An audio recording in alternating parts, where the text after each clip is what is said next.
What's going on, guys? It's GBP baby. Welcome to another backtesting video. It's been a while since I've recorded my backtesting, but yeah, we're going to be looking at the 5 minute, and we are actually going to be looking at the Euro futures. I haven't actually backtested futures markets yet, so it'll be interesting to see. We're going to be starting from Monday, the 22nd of October, Monday, the 23rd of October, even. And yeah, it's just going to be a standard video. So sit back, relax, and I'll make sure to mark out everything that we're doing.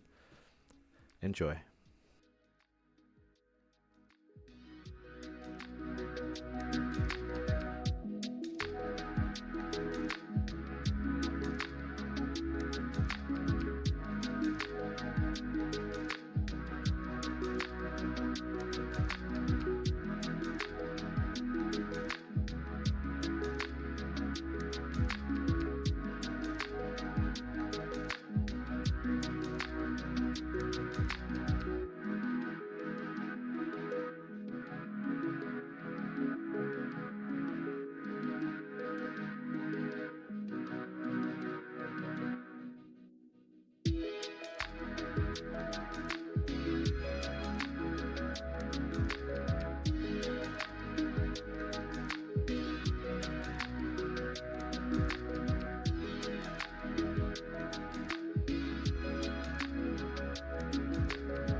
So we're going on to the next day now. We're going to be looking at Tuesday's price action. And yeah, we're just going to start from the Asian session after Monday. But you'll notice that after about 12 p.m. New York, London close, 12 p.m. I tend not to be trading anyway, so a lot of the price action after then tends to consolidate. As we can see here, we're in a range. We remain in a range until that Asian range, when we do actually see the expansion and price movement again. So that's just one thing to take into account. In terms of what we've looked at here, you can see there's very, very basic breakaway gaps, breakers, fair value gaps, and you can see our price is continuously stacking on one another. One thing to take note of is if we look at the 50% off the London kill zone range, so we look at the low to the high, you'll see that how price is respecting the 50% level off that range all throughout. So we find support on it in between at the end of London and the start of New York, and then we also see it touch it here right before we expand into London close. So when we're seeing continuous support of levels like this, it's one hint into high prices, showing that these levels are defended for now. And yeah, it's just important to make sure that we always have the midpoints, the highs and lows of our kill zones marked out, so that we know that price is referring to it. What I tend to do as well, I haven't done it in this situation, but the Asian range, I always tend to mark out the 50% level of that as well, because it's possible that you'll notice a lot that price tends to find support on 50% of the Asian range in the London session. So that's another thing to take note of, and we'll likely look at as we go into the next day or throughout the rest of the week. But yeah, hope you're enjoying. I hope you could hear me out over all that. But yeah, I hope you're enjoying, and we'll continue with it.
IFVG stands for implied fair value gap, by the way. So when you see me type IFVG, that just means implied fair value gap, meaning that there's a fair value gap there, but it's not directly visible, because you can see there's a wick here. There's not actually, it doesn't look like this. See how this is a fair value gap?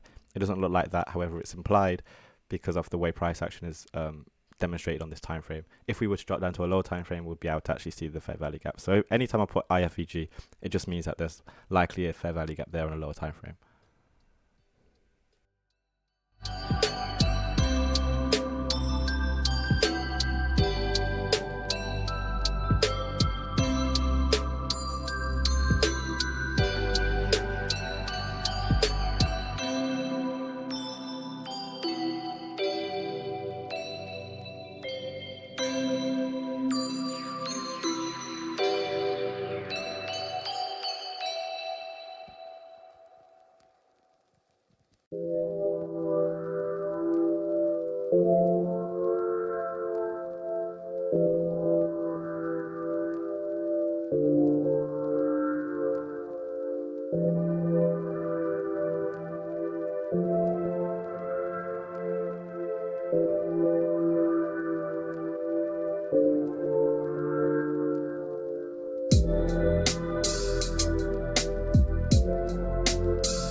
So that's going to bring us to the end of this backtesting video. Hope you enjoyed. In the next one, we are literally going to be continuing, going on to the Wednesday of this week.